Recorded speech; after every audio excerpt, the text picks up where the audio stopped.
Good afternoon, good evening, and good morning to everyone, depending on the time zones that you have joined in from. Welcome to today's AgClinic on an important topic, building nutrition security with dairy, role, risks, and regulations, which is being co-hosted by Stellabs and ThinkAg. As you all know, Stellabs is a pioneering tech company revolutionizing the dairy industry globally. Leveraging digital, IoT, AI, Stellabs is dedicated to transforming the dairy industry to significantly boost dairy farmers' income, profitability, and milk quality with traceability. The company is committed to fostering valuable partnerships and driving positive change for all stakeholders.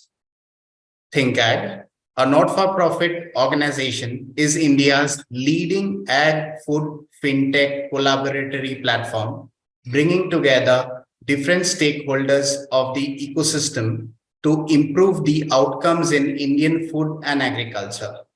The vision is to enable rapid scale-up of ag food fin innovations by building a multi-stakeholder network, nurturing partnerships, and creating knowledge that will accelerate investments and adoption of technology in the sector.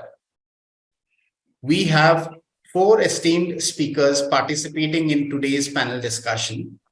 Each one of them are stalwarts in their respective fields in the dairy, livestock, and food sectors and needs no formal introduction. But very briefly, we have the first speaker, Shri Pawan Agarwal. Sir is the CEO of Food Future Foundation and the senior advisor at IFAD. He's an ex-bureaucrat and former CEO of FSSAI. Then we have Shri R.S. Sodhi. Sodhiji is the president of Indian Dairy Association. He is also the chairperson, Board of Governors at NIFTEM Tanzavur and former managing director of Amul. Then we have Dr. A.K. Srivastava. Sir is the Vice Chancellor of DUWASU, Pandit Deen Dayal Upadhyay Pashu Chikitsa विज्ञान विश्वविद्यालय एवं गो अनुसंधान संस्थान Mathura Uttar Pradesh. He is also the ex-vice chancellor of NDRI Karnal. Last but not the least, we have Ranjit Mukundan, CEO of Stellabs. The panel discussion will be moderated by Shri Kuldeep Sharma. Kuldeep ji is the founder of Suruchi Consultants. He is also the National Resource Person Dairy at FSSI and Senior Fellow at Food Future Foundation. Now, before I hand over to Kuldeep ji, I would like to mention a couple of housekeeping rules for today's webinar. We have an audience Q&A session planned after the panel discussion. Request the audience to please post their specific queries in the Q&A tab only and not in the chat box. We will appreciate if you can also indicate the name of the speaker to whom your query is addressed. With this, I thank you all for your patient listening. And now I would like to invite Kuldeep ji to start the much awaited panel discussion. Thank you. Thanks, Abhijit. Thank you very much. So firstly, I would like to welcome our formidable panel consisting of Dr. Srivastava, Pawanji, Dr. Sodhi, and Ranjitji. And I also welcome our august audience who have been eagerly waiting to listen insights from the captains of the industry. As all of us know that milk is first food for human life. Some researches dates back dairy farming to 6,000 years back. But I would like to start from 15 November 2022 instead. So my reason is that on 15 November 22, the earth crossed 8 billion population mark. And in that situation, talking about food security becomes imperative. Food security simply means everyone on planet having physical, social, and economic access to sufficient, safe, and nutritious food that meets their food choice and dietary needs for an active and healthy life. Each and every word has been mentioned very specifically, because this is what life is made up of. So food is just not food, it has to meet certain criteria. For most of us, the world doesn't have much of food security issue. Most of the people who have registered themselves over here might be thinking that yes, food security might be an issue for a few, but it's an okay kind of scenario. But let me tell you, only 1/3 of the world's population actually is fully nutritionally secure. So what is the reality? Here are some facts. 1 billion out of 8 billion are undernourished. So what does it mean? They hardly get any meal out of 3 meals of a day, and sometimes even one meal they are not getting on daily basis. 2 billion are either overweight or obese. But our target group is, and to set the context of this webinar, lies with those 2 billion people who have hidden hunger. It means from calorific point of view, their food requirements are met. But when it comes to, let's say, the essential amino acids in their proteins, or the protein quality, or the nutrients or essential micronutrients that is missing in their food, I think Raj Patel in his book, he has chosen the right title, which was this category could be called as stuffed and starved at the same time. Healthy diet does two things. First, it protects us against malnutrition, but it also protects us against communicable diseases. And it could be anything extending to cardiovascular problems, cancer, diabetes, hypertension, whether you accept it or not. But animal source food are the major supplier to commonly lacking nutrients. Milk, curd, cheese are the major sources of these essential nutrients and micronutrients. Malnutrition leads to wasting, stunting, anemia, leading to lower potential to perform throughout the life. And I think that is now we can understand why poor always remains poor. Almost 1/3 of children under 5 in the world are stunted. And India is not an anomaly. Researches tells, because nowadays there has been a lot of dialogue being going on, that okay, leave dairy, shift to some non-dairy products, all those kind of things. I don't want to go into those details. But researches over decades have proven that if you reduce your dairy diet by half, then it is bound to increase obesity, hypertension, diabetes, cancer, and cardiovascular deaths. So, I think the mantra of today is, if we need a balanced life, then we need to have a balanced diet. It is not about animal or plant-based foods. Rather, it is all about dairy and plant and other things all put together. So without further ado, let's move on to the panel. So my first question is to Dr. A.K. Srivastava, and I consider him to be custodian, a real custodian of the most exhaustive dairy data in the country. So I'm a great fan of yours and always relish your data and use it everywhere, wherever I get, opportunity. So sir, first question is that currently is much is being talked about milk not being a healthy food option. There are 3 statements which are being used normally. Milk is not healthy, milk is not safe, milk is not, or dairy is not sustainable. So I would like to limit my question to you on this part where milk is not healthy. As an authority on the subject, kindly share the importance of milk as a nutritional backbone of human life during different life stages. And my request is, sir, because we want to have more and more from you people, to just contain your deliberation within 7 to 10 minutes. Abhijit, you may put sir's presentation on the screen.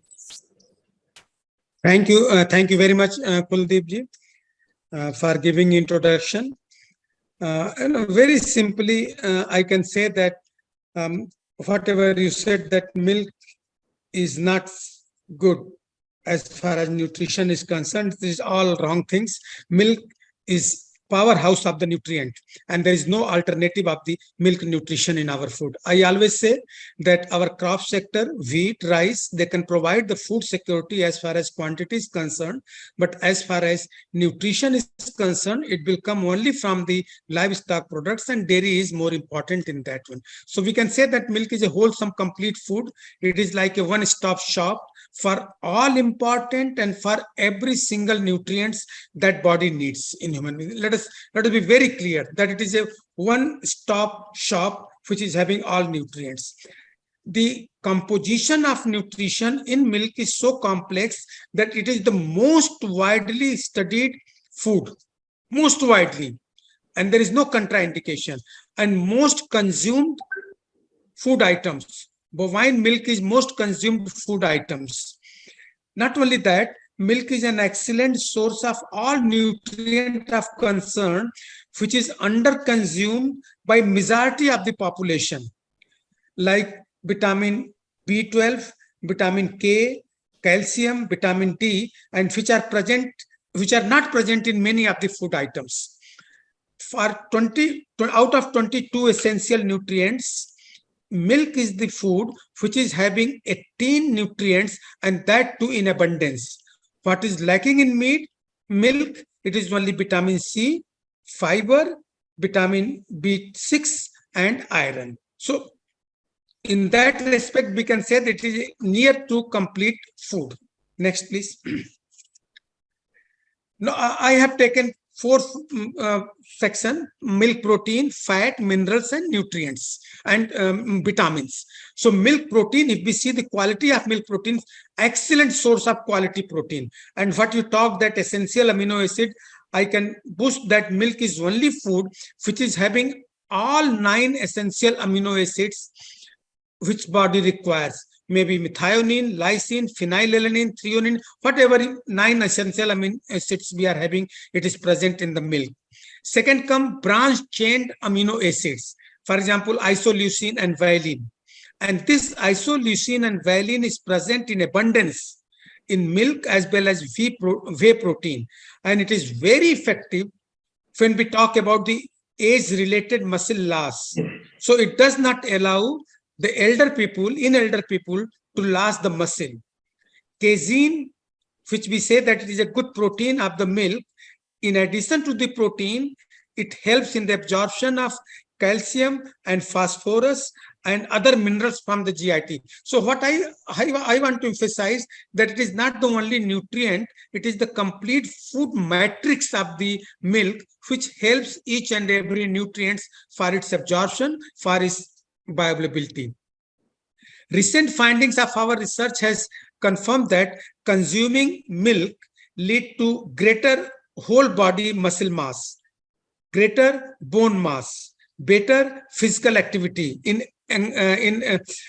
adults. So, means all three, either you talk about the whole body muscle mass or bone mass or physical activity, it is all in the milk. One thing we should remember that we should say that this protein is the best when it is having the good digestibility or when it is having better protein efficiency ratio. Milk is having 100% digestibility and 3.2 out of 4 protein efficiency ratio. More than milk, it is only egg protein which is having better protein efficiency ratio. So as far as protein part is concerned, it is the best protein for body building. Next, for fat we are having. Next slides, please. Yes, fat is always remain in controversy as far as milk consumption is concerned. So I have 2 slides for this. Notable source of energy. With all fat soluble vitamin are present in the milk. Vitamin A, vitamin D, vitamin A, vitamin E, vitamin K, and lot of bioactive lipids, bioactive fatty acids, means they are having more therapeutic effects. It is one of the most complex among all natural fats, containing about 400 different types of fatty acids, and many are bioactives.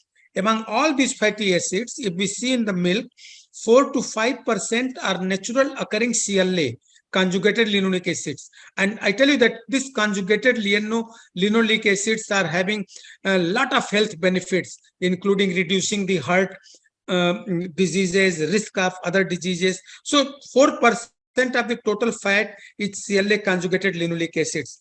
There was a recent study in 145 Latino children, and it was found that consumption of full fat milk lowered the risk of childhood obesity, as you also said.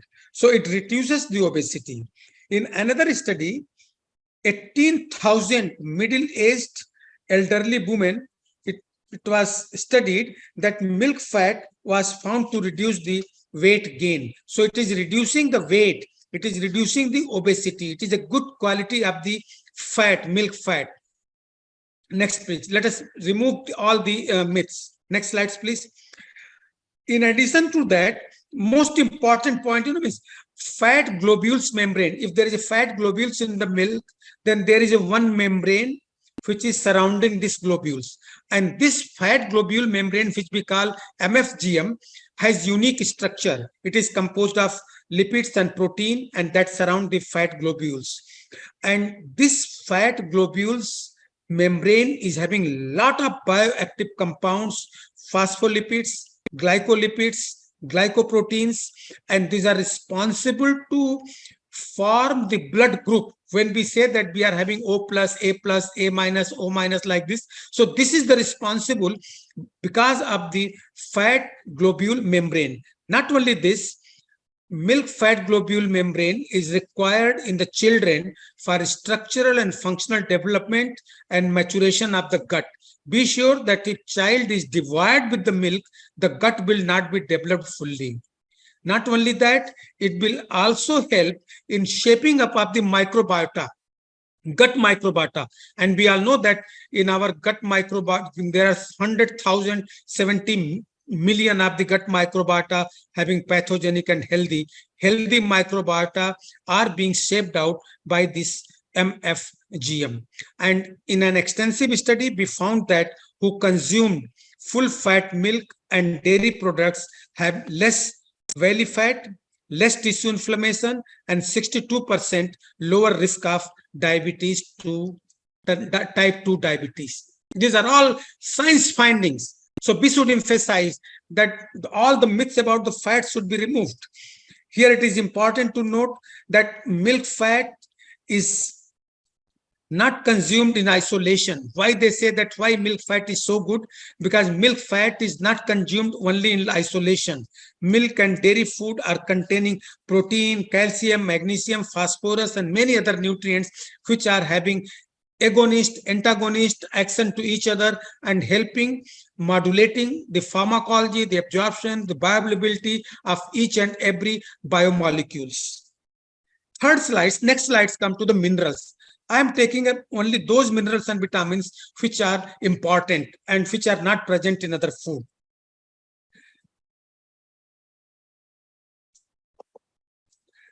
Milk is the very important source of calcium, magnesium, phosphorus, iodine, potassium, selenium, zinc. Name any minerals, it is present in the milk. Name any vitamin, it is present in the milk. It is not only the best dietary source of the calcium, but it is having 100% bioavailability. I always quote that when I was director in DRI, then one company was making advertisement that if you don't add product A in the milk, then calcium will go west because calcium will not be absorbed. I represented with scientific proof and I compelled them to withdraw that advertisement from the television because milk is having calcium, phosphorus, vitamin D exactly in the same ratio, which leads 100% bioavailability of calcium. So this is a good point. In 2020, we find a detailed research and which linked the beneficial impact of milk in management of depression. because milk and vitamin D, the ratio in which it is present in the milk, it helps in the release and maintenance of mood elevator hormones that we call as serotonin. So in the case of depression in America, milk is linked that, okay, if you are consuming the milk, then you will not be patient of the depression. Magnesium present in the milk, it helps in the muscle, heart, and immune system so that it works efficiently. It also regulates the neurotransmitters release and it elevates the mood. And also it pumps the sugar from blood to the muscle. So it helps in the diabetes also, so that more and more sugar is moved from blood to the muscle where it is metabolized. So all these good points we are having with the minerals present in the milk. Last is vitamins. I have taken only those vitamins which are present in the milk in abundance and not present in most of the food. For example, if we see provitamin A carotenoids, which is a precursor of vitamin A, and a lot of work has been done that if child is devoid vitamin A or milk in the childhood, then there is a problem in the vision. It helps in good health of skin, heart, lung, and also improve the vision. Riboflavin B2, what we call, for which milk is the biggest natural source. No other natural food is having this much content of riboflavin, which milk is having. And what is the job of riboflavin? That it converts the food into ATP. So if you are eating wheat, rice, all food, and not taking the milk, then it will not be converted into ATP. It will not be converted into energy. Riboflavin is also important for production of RBCs. So it also helps to take care of the anemia, to enhancing the blood cells, RBCs, erythrocytes. Next vitamin is vitamin B12. It keeps our nerve cell healthy. It prevents the megaloblastic anemia, and it helps in the synthesis of DNA. Very important. How we can say that it helps in the diabetes? Because it is rich source of vitamin K2. And what vitamin K2 does? Vitamin K2 improves the insulin sensitivity and reduce the fat accumulation. Insulin sensitivity means the receptors which are present on the tissues in the fat, it improves its efficiency to combine with the insulin. So if insulin combined with the receptor, so more and more sugar will be metabolized. It also transfers calcium from blood to bone. So it is a good thing that more and more calcium will go to the bone. It will not remain in the blood only. Then milk is a good source of niacin. That is the vitamin B3. It is one of the 8 water-soluble vitamins. And what it does, it lowers the low density cholesterol, LDL, that is the bad cholesterol, and increases the good cholesterol, HDL. It decreases the cholesterol, triglycerides, and as such, it boosts the brain function, help to manage the arthritis. It also synthesizes the stress-reducing hormone in adrenal gland. And its deficiency, friends, can cause dementia disease and skin disease. It has been proven in science. Next, please. This is the last slides that recently clinical health benefits of milk nutrients. Yeah. It has been reported that yes, osteoarthritis of knee has no cure. It is absolutely established.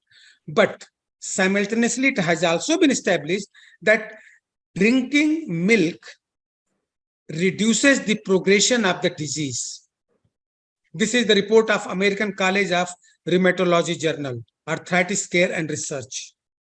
Second point, which has been recently published, that milk contain one amino acid, that is the tryptophan, which is converted into 5-hydroxytryptamine, and this 5-hydroxytryptamine is hormone of mood, sleep, appetite, pleasure, and societal bondage.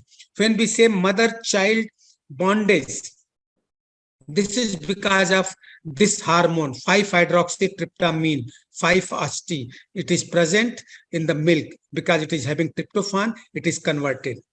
The lactium, which is a milk casein hydrolysate, It reduces the blood pressure, stresses the anxiety, dilates the blood vessels, and reduces the cortisol, which is a stress hormone. This is the recent guidelines by American Heart Association. They have given detailed guidelines about the bovine milks, and they said that bovine milk is as healthy for drink for kids as mother milk. They have created a platform, and the name of the platform is Healthy Drink, Healthy Kids. And they prove that both human, that is the mother, and bovine milk for kids, equally good, mother milks and bovine milks. They also recommended that bovine milk for aged people and adult people, they must consume the bovine milk, adults people, aged people. But simultaneously, they have warned the use of plant-based beverages. So what I want to summarize in the last slides, please.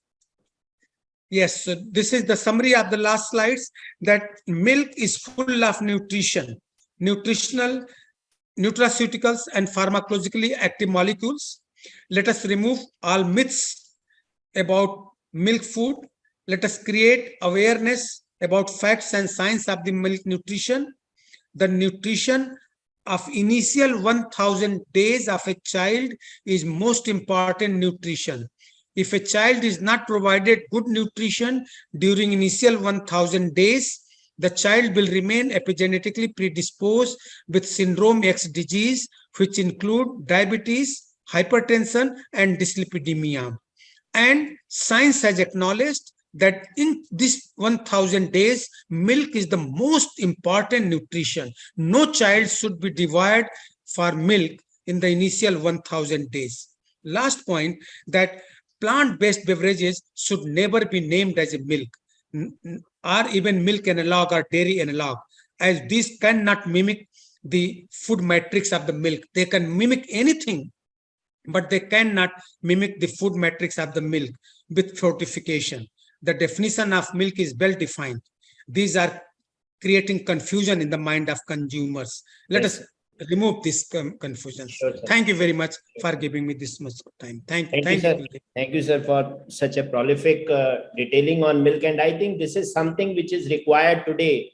You know, whenever we are talking about milk, these kind of things are neither they are in media nor in social media. We are not finding these kind of details. And I think let's start this journey from this webinar onwards to talk about it. Okay. So now let's shift to our second speaker, Pawan sir. And I met Pawan sir in 2016.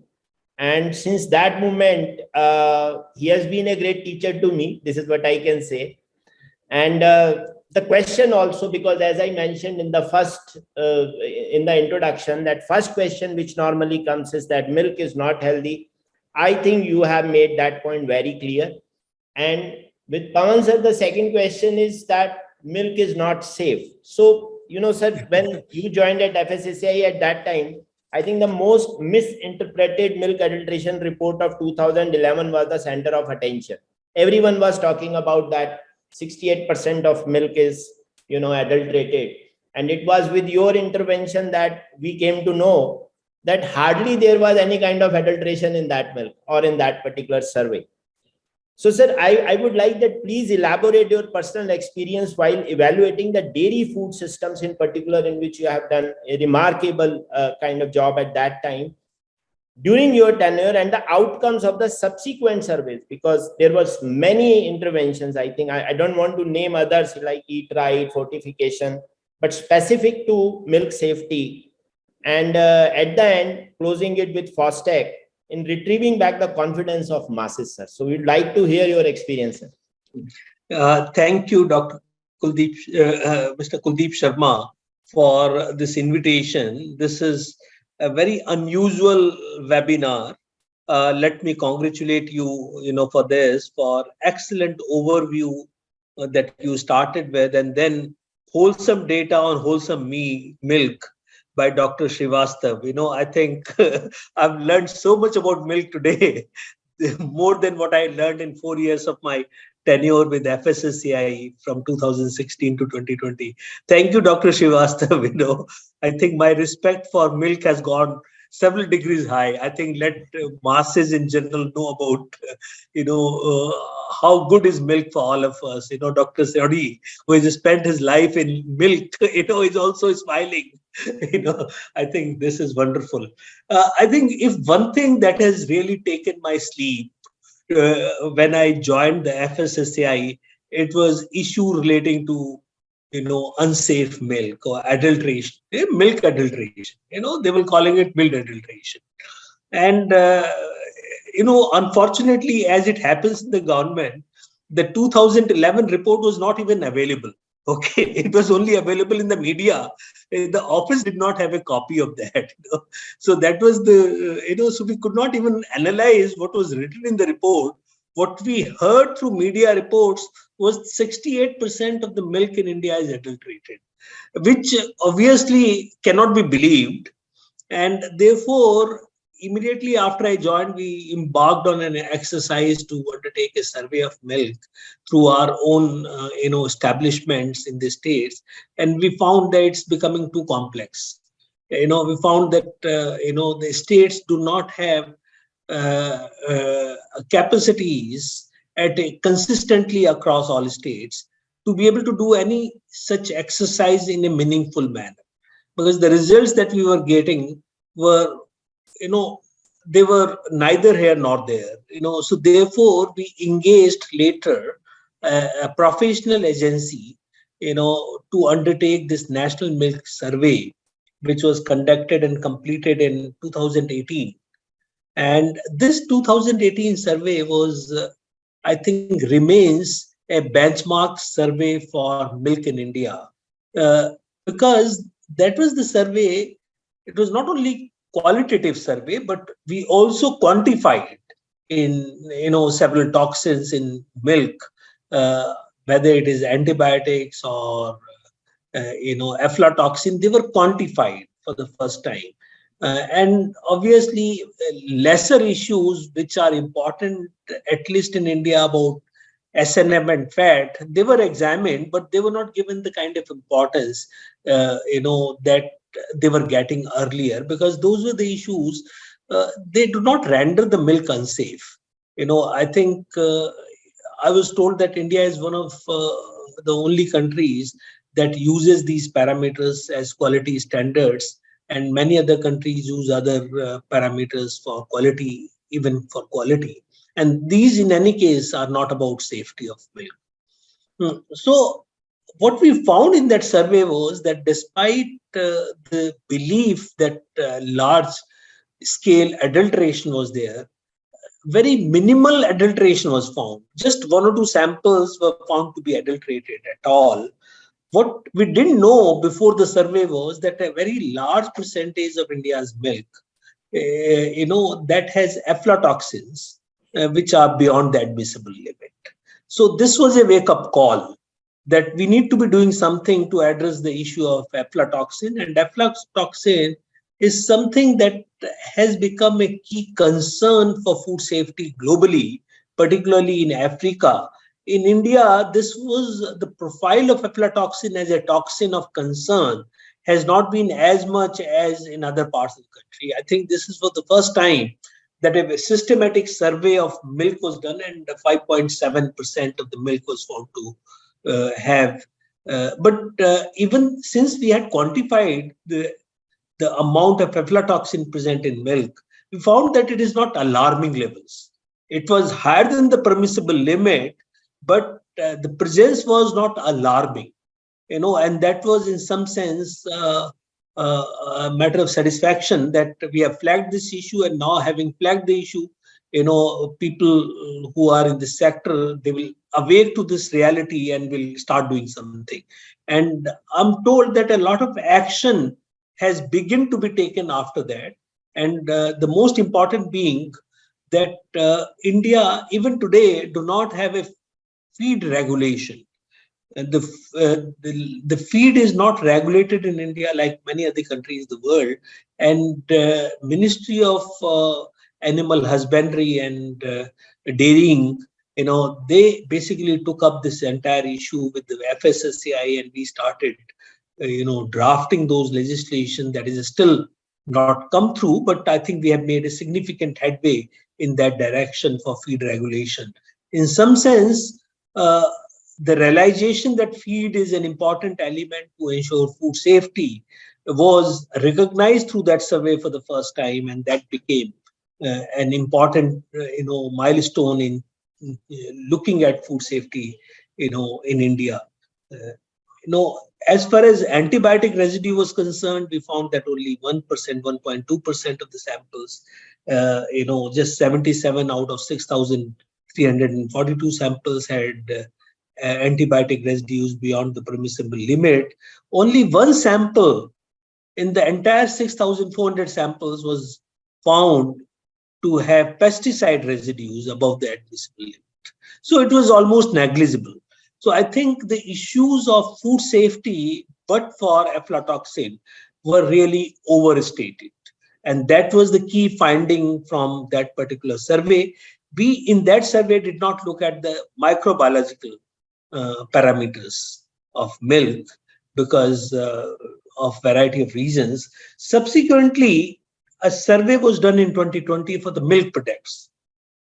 And in that survey, microbiological parameters were also looked at, as would have been expected, that there were concerns with microbiological parameters of the milk products in many cases, but other toxins were not really present. There were also instances of adulteration, particularly in khoya and in paneer in particular, but there were not issues of safety per se. There were economic adulteration per se. So subsequent survey in 2022 in the context of lumpy skin disease, and I think there was a lot of concern about lumpy skin disease that animals, the cattle that is affected by that, they are getting overdoses of antibiotics, and therefore that milk may not be good to consume. But fortunately, only 3 out of 800 samples were found to contain, antibiotic residues above the permissible limit, which was again a matter of satisfaction. So I think, what I can feel very satisfied about, the work in FSSAI around milk and milk safety is concerned, is that we've changed the conversation in India around milk adulteration. Even though some people, including the discussions in the parliament, often are on milk adulteration, and this is something, all kind of videos keep circulating, and all kind of fake media news keep circulating about milk adulteration. So that continues to be a serious concern for FSSAI, for the administration in FSSAI, to address these issues, because somehow milk adulteration catches public attention more than anything else. So for that reason, right or wrong, this is always in the news. But if we look at series of surveys that have been done by FSSAI over the years, we have found that milk in India is largely safe, despite the fact that there are some players in the market, some niche players who are selling their milk that directly from the farms and not going through any processing, etc., etc. But I think that is primarily their marketing technique.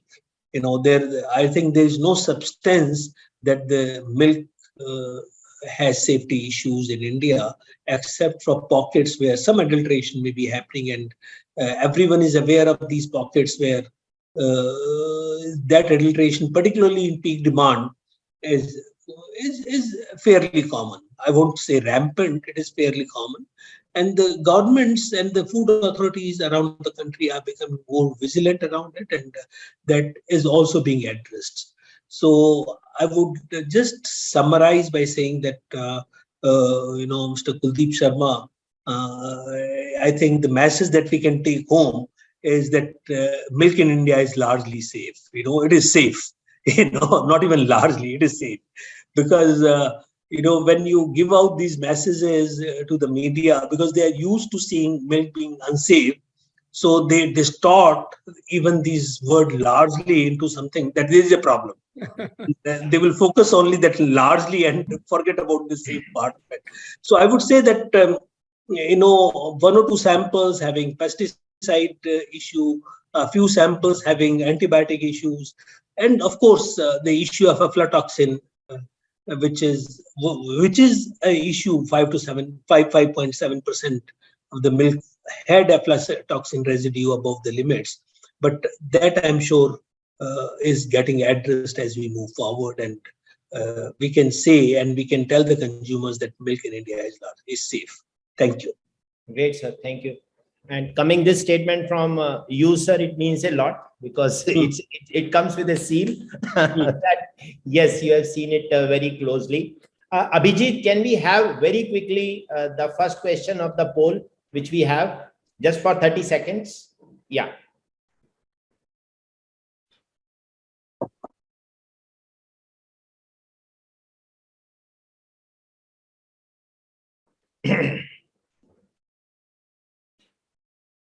So you can choose anyone, and after 30 seconds, I think, and please do it fast.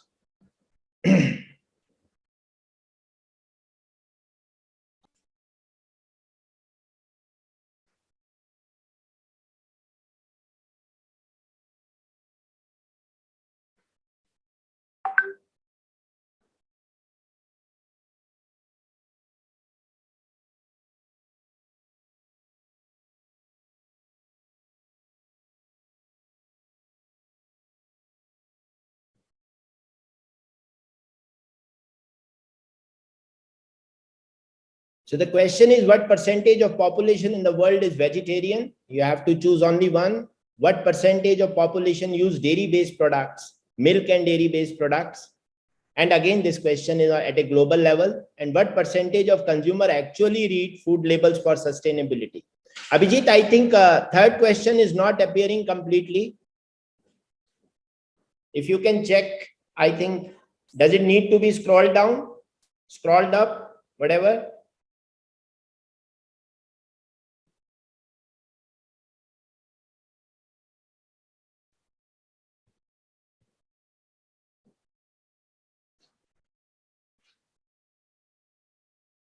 I think we are almost at the verge of 30 seconds. Please try to fill in fast so that we can, I'm also eagerly waiting for the results. I'm not allowed to vote.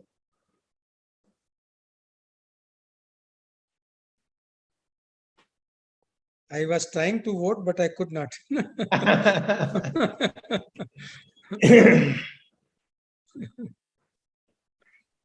Yes, Abhijit, are we ready with the answers? Yeah. I think third question was not completely shown. I don't know. It was not coming on our screen. I don't know about the audience. Okay. So answer of first question is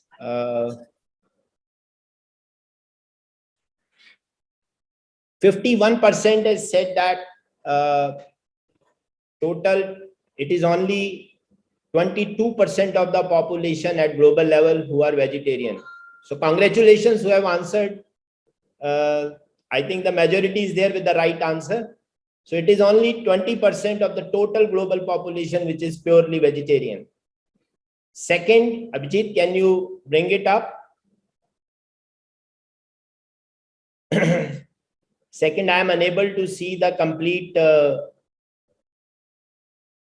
You can scroll up, Kuldeep. Okay. Fine. Thank you. So 40% says 80% and more population use dairy-based products. Absolutely right. This is the correct answer, and majority of you have given the right answer.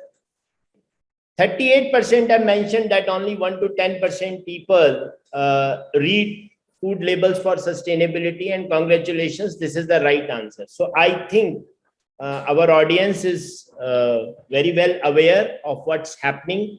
So it's around 5% of total population who looks at label seriously. And it is around 60% of the population who demand complete details on labels. So you can feel the difference. And similarly, against, let's say, a population of around 800 billion right now. So you can say around 700 billion, 7 billion people are actually using milk and dairy products in one way or the other. Thank you very much. And so this is from here, I would like to come to Dr. Sodhi, because most of the time he has always talked about 80 million farmers household, as well as he has always talked about, on one side, he has talked about 80 million farmers, on other side, he has talked about 1.4 billion consumers. And in that particular case, sir, we can very well see that yes, the majority of people are actually drinking milk. So, sir, your question comes like that, sir, of late it has become a fashion talking bad about milk, cow and dairy. You have been a staunch supporter of dairy farmers and have always kept the interest of dairy farmers intact, and above all of your business decisions, as well as government policies. I can still recall, sir, at the time of RCEP negotiations, the way you represented farmers in front of the government. In a recent interview to Harvard, you have said that sustainability starts when stomachs are full. And I like that statement, sir. Please share your reason for saying so, and also guide how the dairy sector must face and counter these allegations of GHG emissions, cow cruelty by the developed world. It's becoming very tough now, sir. Please, sir. धन्यवाद कुलदीप जी, and good evening to all the participants. I'm very happy to be co-panelist, the scientist and food regulators, Dr. A.K. Srinivasa साहब, Pawan Agarwal साहब, and बाकी हम तो दूध वाले हैं, typical दूध वाले, और वो भी sales वाले. तो आप जो बोलेंगे हम उसको बेच के घर आ जाएंगे, ठीक है? Okay, well, you see, Kuldeep ji, you have given what question you have given me. So I like to say, you see, when you talk about your dairy or milk, one has to understand dairy or milk is a very important, but one of the biggest segment of world's biggest industry, which is food. Abhi, world dairy food industry, actually they have different estimate. It's around 8,000 to 10,000 billion dollars, and growing at the rate of 10 to 11%. And today you mentioned in the beginning 8 billion people. Another 25 years, 8 ka 9.5 billion dollar ho jayega. So food is the only industry which is not only the biggest today, but fastest growing. And also we know after 50, 100 years, it will be the biggest. And there will be no obstacle. So this industry, no industry can match. So, and it's a business. So whatever we see in the market, whatever people talk, it is purely more from business point of view, another thing. So basically in the food industry is the only industry where competition is at the both supply end. One is the production, the other is the consumption. There are competition happening among various nations, geographies, food groups, what to produce, what not to produce, how to reduce the production of what particular geography, and this. And then when you go to the consumption side also, there is competition among the various food groups, dairy, plant-based, livestock-based, poultry, millets, cereals, fruits, and I mean, all compete because thali to same hai. Consumer is going to eat 300 to 400 gram. If I have to spend 5,000 rupees, I'm going to spend 5,000. If I buy one type of protein, I not buy other. If I consume desi ghee, I will not use vegetable. So it's competition at the both ends. So one has to see what you are talking about: emission, plant-based, cruelty. Okay, these are the weapons used by various participants in the food battle to win or to make other people lose. So कोई इसको emission use कर रहा है, कोई RCEP use कर रहा है, somebody using regulation, somebody using WTO. So these are the basically tools used to capture either the production side or the consumption side. So overall, this means. So this is the overall, you have to understand the arena of food, why this is that. Purpose kya hai iska? Okay. Now let us come to the main topic is what you said is sustainability and emission and things. Without any doubt, we all agree to this universe or to this Srishti,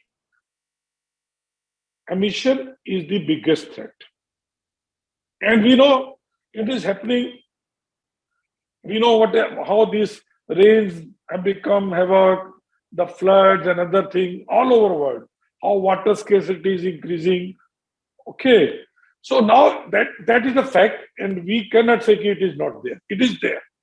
But what has happened, like I mentioned, these are being used as a weapon against by vested interest, again, where it may not be there. Dairy is definitely emission partner, and we know around 11-12% is there. So one has to see how dairy or food production and consumption can be more environment friendly. Okay, and I know dairy industry is doing a lot of things. I mean, it is not they are not doing. And besides the biogas, they are planting trees, they are conserving how they are reducing water, how biofertilizer, energy consumption, and also when you enhance the productivity of the animal, you are also doing on sustainability. So one is there. Now you said that in the recent interview, I said, let me tell you, stomachs, that quote I gave around 8 years back, and I totally forgot. What I must have given recent interview. What happened? About 2 years back, I went to, who reminded me? Also one farmer only reminded me. 2 years back, I went for my IDF board meeting to Vancouver. And after the board meeting, the organizer took us to the one farmer's organic farm. So when I got down the car, that farmer, who was the owner, said, "Welcome, Mr. Sodhi, how are you?" I said, "Kahan hai? Ye duniya ke dusre kone mein, this farmer knows me by name." He said, "Mr. Sodhi, you may have forgotten, but we met in a seminar of cooperative in Quebec mein, about 5 years, 6 years back. And you had given one statement there, which I had not forgotten. I must have narrated it 1,000 places." So, but he said, "Do you remember?" I said, "I don't remember. Abhi main aapke yahan kuch bol raha hu. You may like some statement." So I had totally forgotten.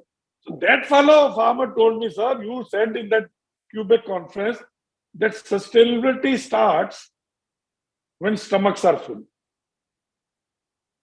Sustainability starts when stomachs are full."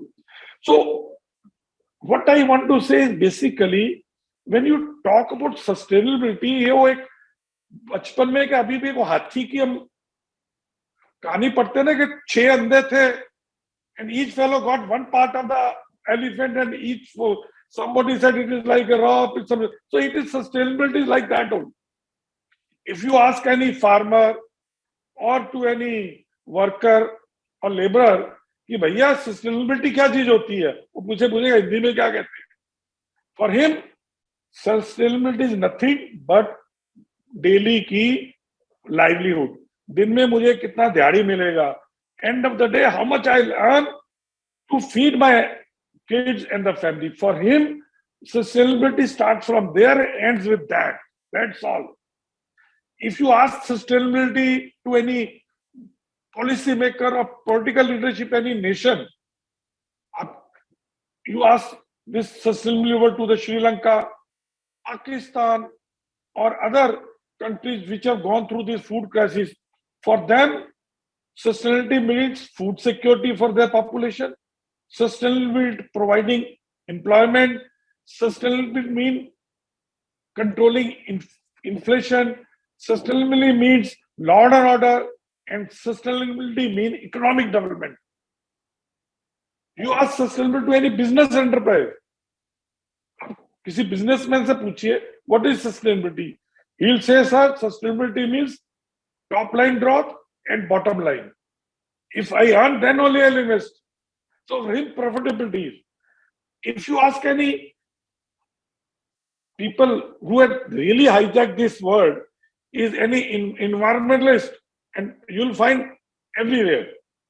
For them, sustainability means how to control emission, how to reduce gas, which is correct. But we are forgetting the biggest stakeholder in this, that is consumer. If you ask any consumer, when you buy any product and when you consume any food, how you define sustainability?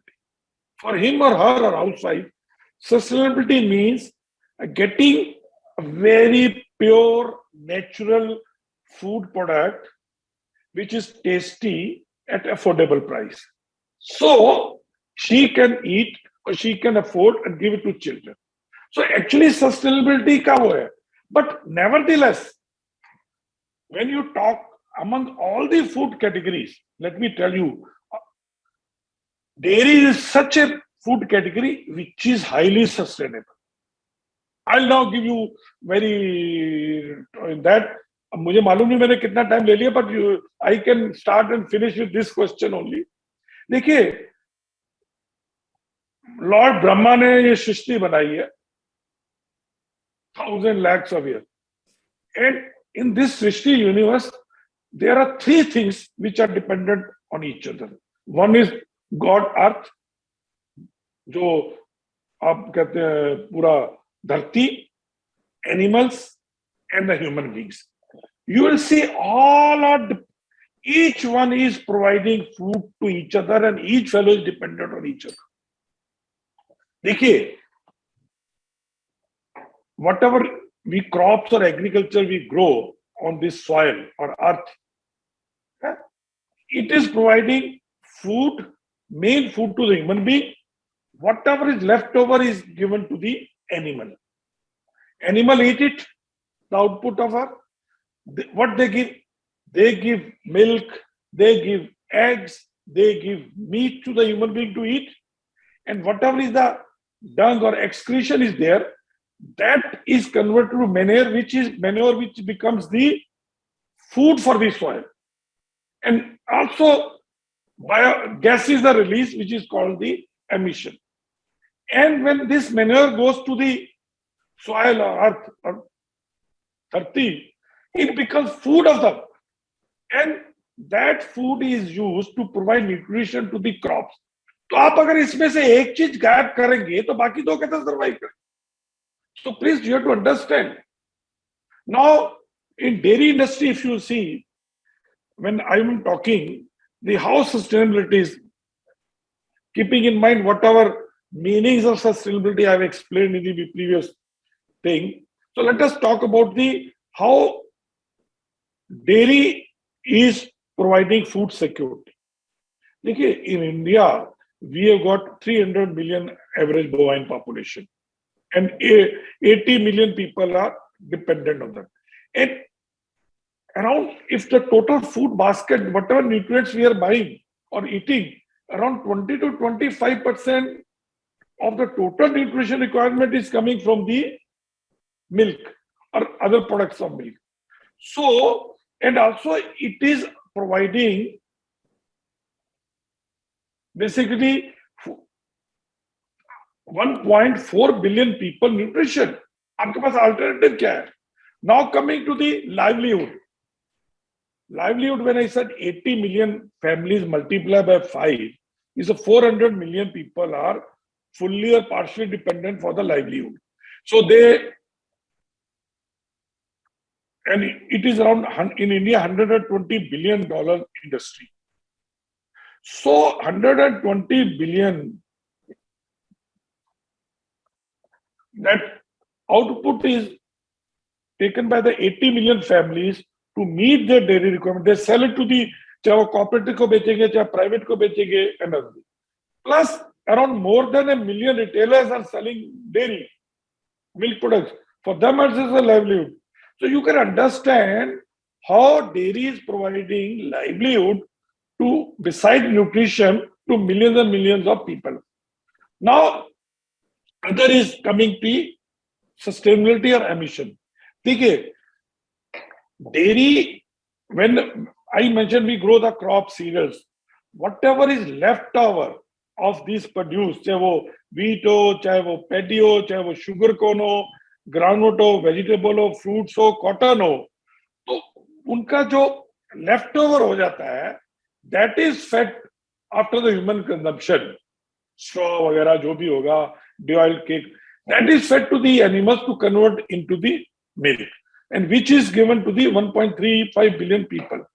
Okay, and whatever our bovine are eating the food, that is not eaten by the human being. So all the roughage, all the straw, all the extract is given. So otherwise, it will add to the environment. If animals don't eat, so it will add to the environment. Now coming to the other, you see, whatever cow dung is coming. So firstly, cow dung, we know that it is used as a manure for agriculture. एक ही से हर घर, I remember during my childhood days, हमारे गांव के बाहर हम उठा के अपना cow dung की जगह डालते थे. And every 3-4 months when new crop used to be grown, हम वो manure अपने खेत में डाल देते थे. Then also we know cow dung is also using a dung cake. उससे जो कि आपके providing the fuel to the our making our food.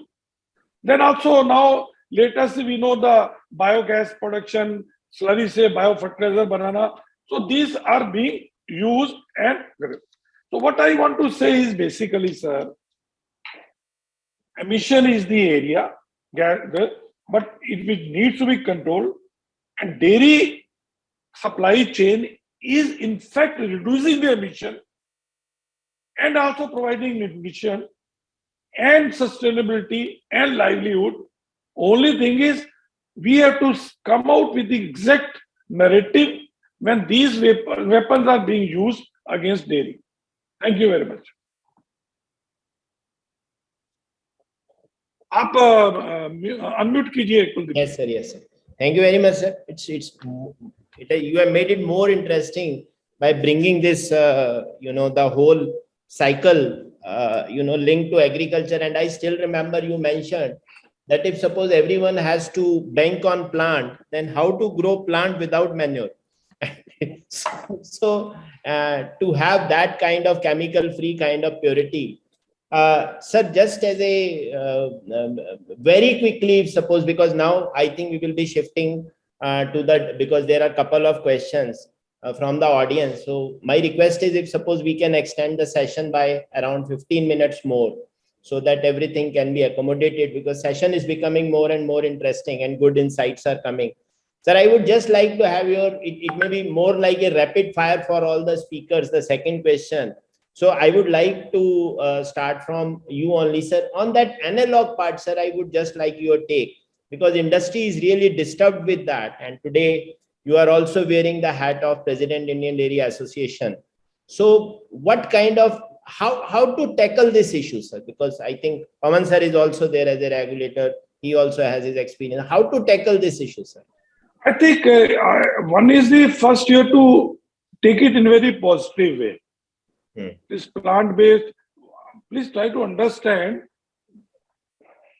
as I mentioned, competition is increasing among the various food groups. And when you say plant-based or anything, these are the point. Another type of food groups. And now consumer is evolving. They want new types of food, new taste of food, new variants, new flavor, new types of serving. So they have got more money. So one is thing there, consumer want more variety of food.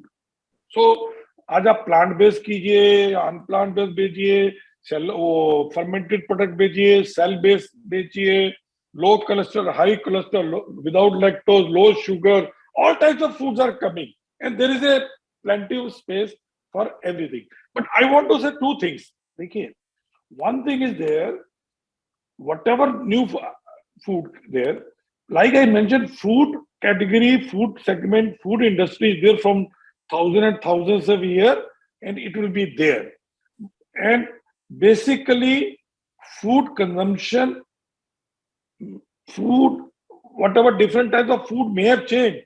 कभी अब Chinese food खाएंगे, कभी Mexican खाएंगे, कभी Italian खाएंगे, कभी south Indian, कभी Punjabi, anything.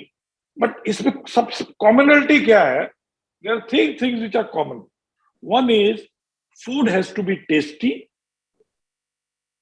Food has to be nutritionally good, क्योंकि आप रोज दिन में 3 बार आप खाना पड़ रहा, आपको एनर्जी चाहिए. And third is very important from Indian point of view, because where India is a lower middle class category, food has to be affordable.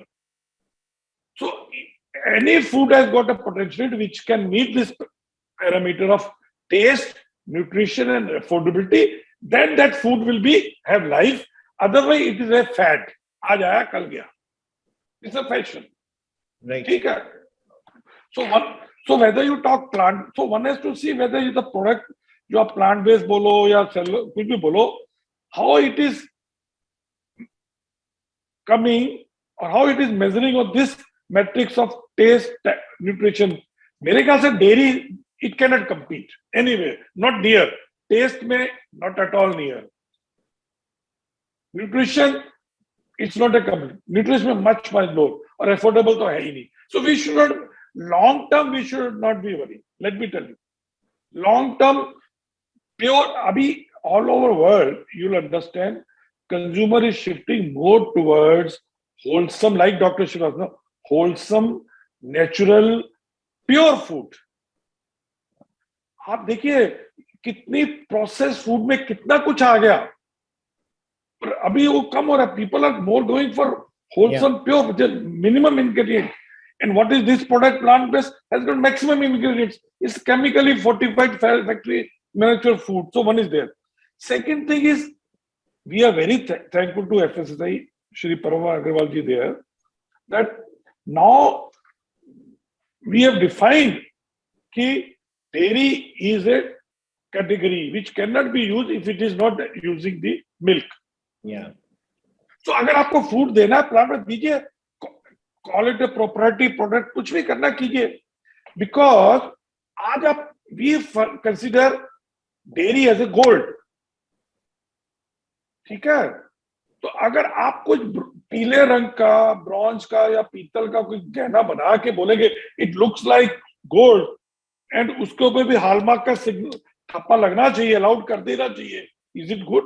मतलब you want bronze jewellery to be hallmark, so that is what we are saying. एक pure natural category को आप के product के लिए आप plant based को कहते हैं कि इसको उसमें क्लासिफाई कर दो. And ultimately, देखिए, only thing what we expect from dairy industry is, please make consumer aware how natural, how pure, how nutritious dairy is. So that is the job of dairy industry. Thank you very much. Yes, sir. Great. And I think that is why even the dairy logo, the specific dairy specific logo that was introduced, and now I think hopefully from August 23 onwards, sir, probably that dairy logo is going to become mandatory on pure dairy products. So now looking at the paucity of time, now I am shifting to our last panelist, Ranjit ji. And Ranjit ji, as I know you, you have been looking at the dairy industry for last almost 1.5 decade with the lens of technology. And while doing so, you know, you have already created a seamless dairy value chain using the technology. And I think almost 13 to 15% of total milk being procured in the organized sector is happening on your system. And you have seen, you know, from all angles, the growth of farmers, the inclusion which is taking place, both financial and nutritional.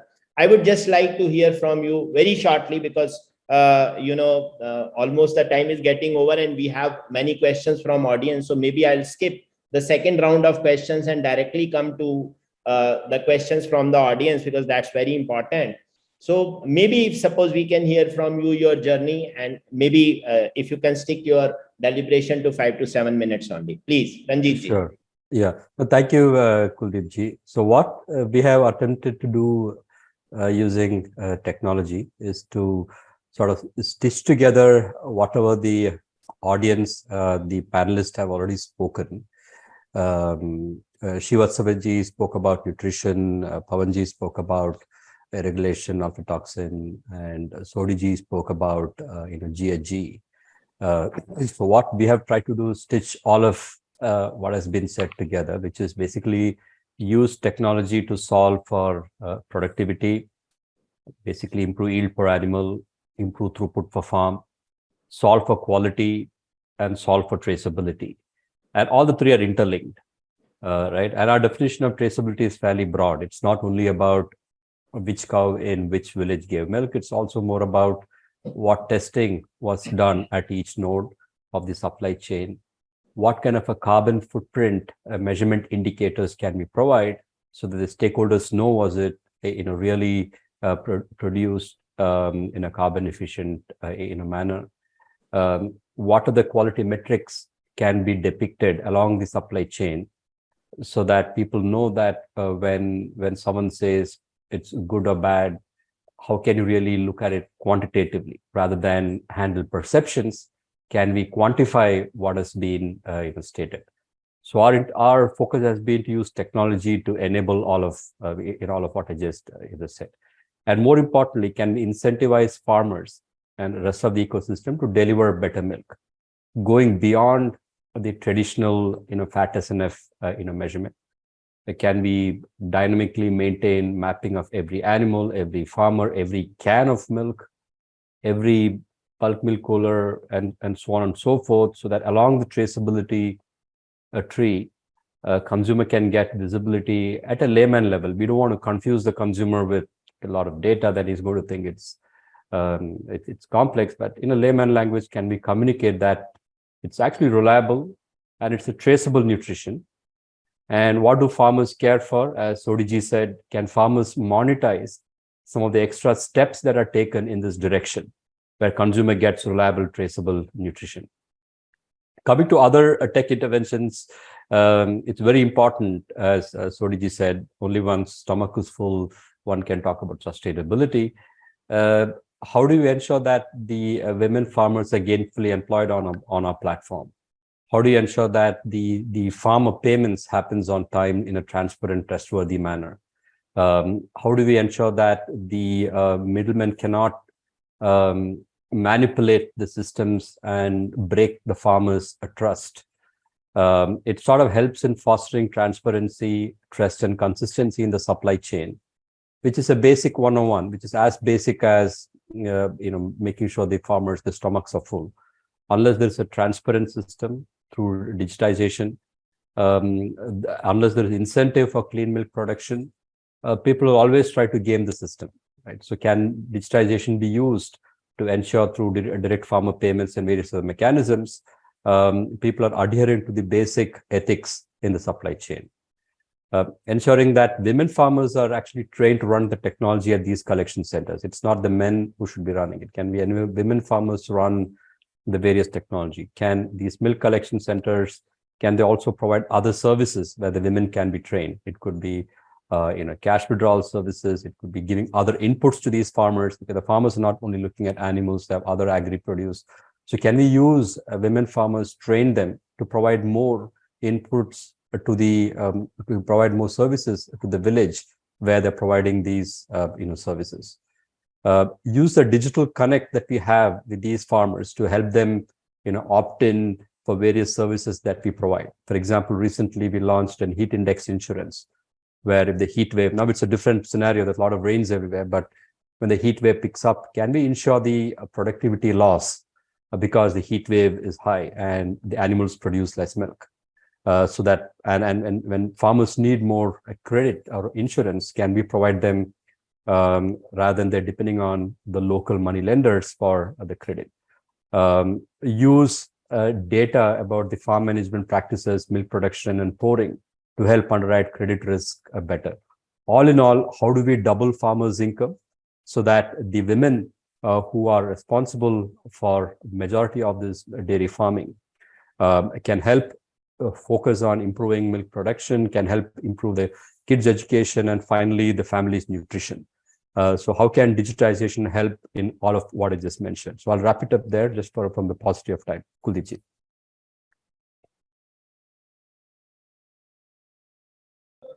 This traceability part in totality, it takes care of everything, including the quality, the payment part, the quantity part, the way it has been, in the supply chain, in whole of the supply chain, how we are identifying various centers. So I think it's a great deal of thing. And I think over a period of time, you were mentioning, I think you have seen growth in productivity, you have seen growth in farmers' income, you have seen growth, let's say, in their lifestyle. So I think it's a great way to go. So making best use of technology for the financial as well as nutritional, security perspective, it's a very good direction to work on. So I think looking at the time, and because there are some questions to be answered, there are direct questions for the speakers also. I don't want to come in between.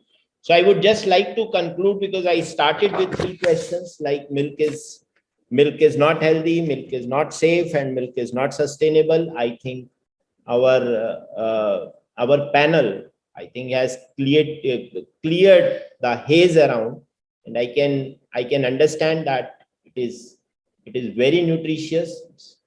Whosoever tells that it is not healthy, but this thing needs to be disseminated further.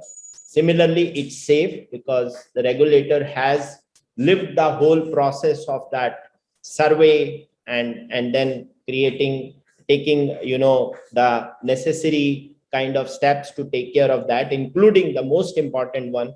The moment the aflatoxin thing was flagged, so immediately a panel was being set up on that, and I think now feed is going to become part of regulatory very soon.